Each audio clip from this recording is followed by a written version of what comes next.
The first baseline we're going to learn will solidify your use of arpeggios. The arpeggio includes these chord tones: the root, the third, the fifth, and the flat 7. When a chord is played for more than one measure, we're just going to walk back down the arpeggio. Also, we will incorporate a turnaround.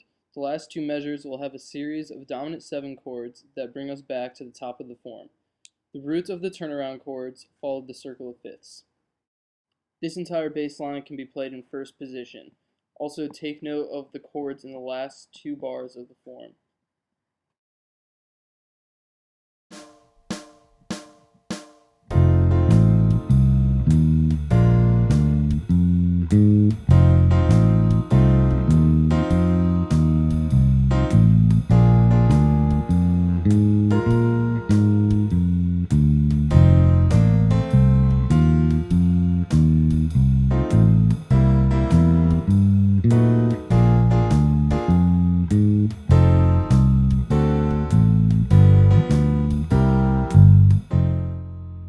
This next bass line is going to incorporate chromaticism into the foundation you've built with arpeggios. This bass line will require you to shift your hand positioning to go up the neck. A good general rule for shifting is don't shift to the highest note. Shift a few notes before the highest note. Look at all the high notes you need to play in this bass line, and also take note of all of the accidentals.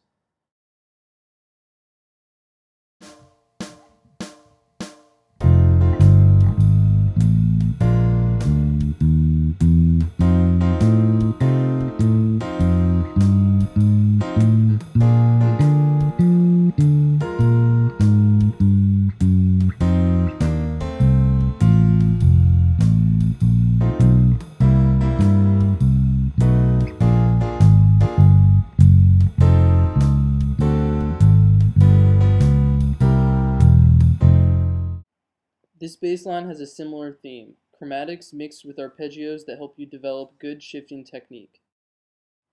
Look at all accidentals and any places where you need to shift.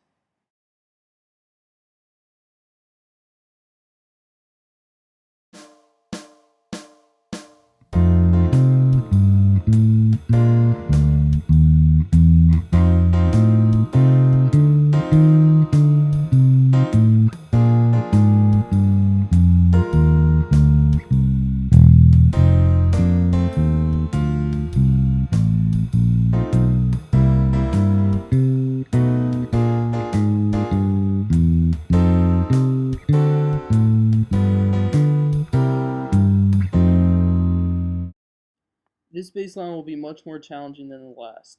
Eighth notes and triplets will be used. Remember that these eighth notes are to be swung, not played straight. Also pay attention to the chord substitutions in the 6th and 7th measures. These chords will add texture to the blues form to make it much more interesting than the normal 12-bar blues. It may help to listen to me play this bass line first to hear how the eighth notes and triplets are supposed to sound.